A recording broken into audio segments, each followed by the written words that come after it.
ఏం కారణం చేత ఎండబెట్టిన మీరు సాగర్ ఆయకట్లో?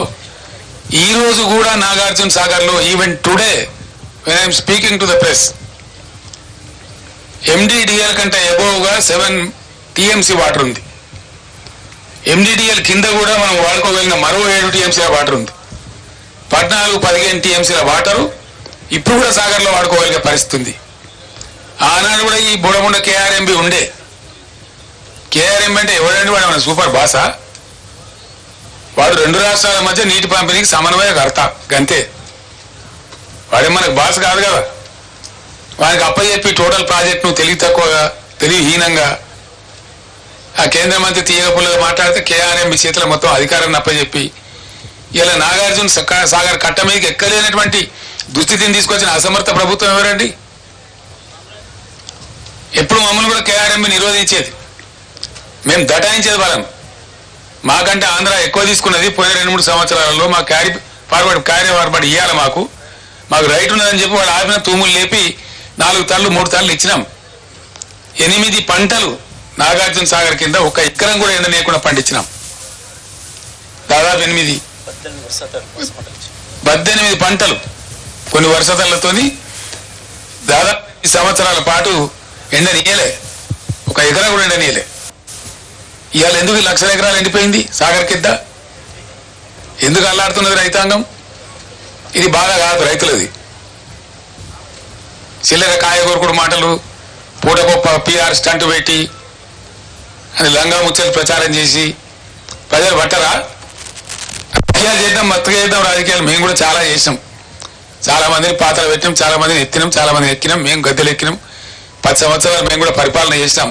అదంత పెద్ద గొప్ప విషయం కాదు. అధికారం వస్తూ ఉంటుంది, పోతూ ఉంటుంది, నథింగ్ గ్రేట్ అబౌట్ ఇట్. కానీ ప్రజలు ఎక్కడ పోవాలా? నీ రాజకీయం నా రాజకీయం అంతా ప్రజలు కదా, ముఖ్యంగా రైతాంగం కదా, గ్రామాలు కదా. పట్టుగొమ్మల్లాగా ఉన్న పల్లెసీమలలో ఎలా బోరు బండ్ల హోరు వినిపిస్తూ ఉన్నది.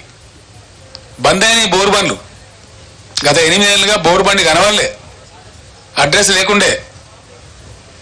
కరెంటు వైండింగ్ మోటార్లు మళ్ళీ అద్భుతంగా రోజుకు 20-30 మోటార్లు వైండింగ్ చేస్తూ ఉన్నాయి. అవి కనబడలే, మాయమైపోయినాయి. తెలంగాణ రాష్ట్రం నుంచి జనరేటర్లు అమ్ముకునే దుకాణాలు పారిపోయినాయి. ఇన్వర్టర్లు, కన్వర్టర్లు, స్టెబిలైజర్లు అమ్ముకునే దుకాణాలు దివాలా తీసినాయి తెలంగాణలో. మళ్ళీ ఇవాళ అవి కొనే దుస్థితి ఎందుకు వస్తూ ఉన్నది ఈ రాష్ట్రంలో? మిషన్ భగీరథ దాన్ని పట్టించుకునే నాదుడే లేడు. నేను ఒక 2-3 జిల్లాల ఇంజనీర్లు అడిగిన, ఏమరా నాయన ఏందిది, మీరే కదా నడిపాను, నిర్మించింది మీరే, నడిపింది మీరే, ఏమైందంటే సార్ దీనిలో అసలు కిటుకు వేరే ఉన్నది, అడిగేవాళ్ళు లేడు. అప్పుడు మీ ఆఫీసులేమో స్మితా సబర్వాల్ గారు సెక్రటరీ గారు సెపరేట్గా ఉండ్రి, దీని మీద ఎవ్రీ డే దీని మీద మానిటరింగ్ ఉంటుండే. ఎక్కడైనా కూడా గద్దలాగా వచ్చి వాలి అందరు ఇంజనీర్లను తీసుకొచ్చి టాప్ టు బాటం కూర్చోబెట్టి సమీక్ష చేస్తూ ఉండే, బ్రహ్మాండంగా జరుగుతూ ఉండే. ఒక చిన్న పైప్ ముక్క పోతే కూడా తెల్లారి లోపల వేసేవాళ్ళు. ఇవాళ 15 రోజులు కూడా పడుచుకునే వాళ్ళు లేడు, అజమాయిష్ కొరబడింది అని చెప్తున్నాడు వాళ్ళు. రెండవది ఏం చెప్తున్నారు, మిషన్ భగీరథ నీళ్ళు కరెక్ట్గా రావాలంటే మంచి వాల్యూమ్ ఉండకంటే మంచి హై క్వాలిటీ పవర్ 23 గంటలు కనీసం ఉండాలి, నిరంతర విద్యుత్ సరఫరా ఉండాలి. ఈ ప్రభుత్వం యొక్క తెలివి తక్కువతనం వల్ల మళ్ళీ ఇలా 1,00,000 మూటలు కాలుతా ఉన్నాయి తెలంగాణలో. 1,00,000, వేలు కాదు. ఒక్కొక్క రైతు మూటలు 2 సార్లు 3 సార్లు కూడా కాలుతా ఉన్నాయి. ఆరాటానికి పాపం వాళ్ళు ఏం చేస్తారు? పుట్టకొచ్చిన చేను, ఈంతున్న చేను ఇక వండుతుందేమో, 4 గింజలు పండితే బతుకుతామేమో అని చెప్పి కొత్తగా బోర్లు వేయటం, వాగులలో చెలుమలు తీయటం, వరద కాలువలలో చెలుమలు తీయటం, క్రేన్లతో పూడికలు తీయడం, మాయమైన అన్ని మళ్ళీ ప్రత్యక్షమైనాయండి 100 రోజులకే. మాయమైన ట్యాంకర్లు ప్రత్యక్షమైనవి, మాయమైన బిందెల మూత ప్రత్యక్షమైంది, మాయమైన మంచినీళ్ళ కొరత ప్రత్యక్షమైంది, మాయమైన కరెంటు కొరత ప్రత్యక్షమైంది, మాయమైనటువంటి క్రేన్లు ప్రత్యక్షమవుతున్నాయి పూడికలు తీయడానికి, మాయమైన బోరుబావులు మళ్ళీ హోరెత్తుకుంటూ తిరుగుతూ ఉన్నాయి. ఇంత లోపలేనా? జర్ర కేసీఆర్ గల్మ దాటంగానే కట్కేసినట్టే బంద్ అవుతాయా? అంటే ఏమన్నట్టు? ఎందుకు జరుగుతున్నట్టు పరిణామాలు? నేను జోక్గా చెప్తానండి, దయచేసి ఇది సమాజం యొక్క విషయం, ప్రజల యొక్క విషయం. ఇంకా 3 నెలలు గడవాలా, జూన్ చివరికి పోతే తప్ప మళ్ళీ ఈ ఊటలు రావు. అది భగవంతుడు మన నుంచి మంచి వర్షాలు కురిస్తే ఏ జూలై 15కో 20కో మనకు మళ్ళీ ఊటలు వస్తాయి. వర్షాలు భారీగా కురిస్తే అప్పుడు భూగర్భం మళ్ళా జలంతో నిండితే అప్పుడు వస్తాయి.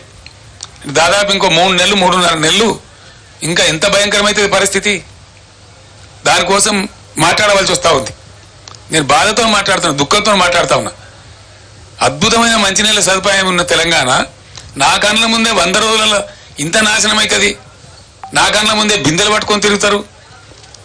నా కళ్ళ ముందరనే బోర్లు వేసుకునే దుస్థితి వస్తుంది. నా కళ్ళ ముందరనే మళ్ళీ ట్యాంకర్లు కొనుక్కోవాల్సిన దౌర్భాగ్యకరమైన పరిస్థితులు వస్తాయి అని నేను అనుకోలే. నిజంగా కళ్ళలో నీళ్ళు తిరుగుతా ఉన్నాయి కొన్ని సందర్భాలు చూస్తూ ఉంటే. ఎందుకు షార్టేజ్ ఉండాలండి నీళ్లు? ఏ కారణం చేసి షార్టేజ్ ఉండాలా? What is the reason for that? అదేం లేదు. మేమేం చేసినామండి, హైదరాబాద్ ఏనాటికైనా ప్రధానం కాబట్టి ఎల్లంపల్లి నుంచి సింగిల్ లైనే ఉంది, అక్కడి నుంచి ఎక్కువ వచ్చే అవకాశం లేదు. ఒకటే లైన్ వేసేప్పుడు అంతే చేసిండ్రు. సంవత్సరానికి 10-12 TMC వస్తుంది. కృష్ణ నుంచే ఫేజ్ ఉందని చెప్పి సాగర్లో డెడ్ స్టోరేజ్ ఉంటుందని, 100 TMCల పైచిలకు డెడ్ స్టోరేజ్ ఉంటుందని, పాత అక్కంపల్లి మీదనే ఆధారపడకుండా 1450 కోట్లతో మేము సుంకిశాల ప్రాజెక్ట్ కూడా మంజూరు చేసినాం. అది కూడా ఆల్మోస్ట్ దగ్గర పడ్డది. 70-75% పనులు అయిపోయినాయి మా ప్రభుత్వం పోయేనాటికే. నేను మొన్న కాంట్రాక్టర్ని అడిగిన, ఏమరా ఎంతవరకు వచ్చింది పని అని అడిగితే, సార్ గవర్నమెంట్ చేయమని చెప్తే మేము 2 నెలలు 3 నెలలు చేసి అందిస్తాం సార్ అని చెప్తున్నారు వాళ్ళు. ఒకసారి అది మళ్ళీ కలిసిందంటే బ్రహ్మాండంగా అసలు నీటి సప్లై డోకా ఉండదు.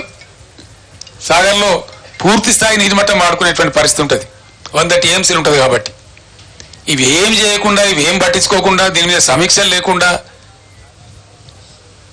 అడగోలు మాటలు, అడగోలు పిచ్చి ప్రచారాలు చేసుకుంటా ఎంతసేపు విపక్షాన్ని బదనాం చేయాలి, గత ప్రభుత్వాన్ని బదనాం చేయాలనే ఒక చిల్లర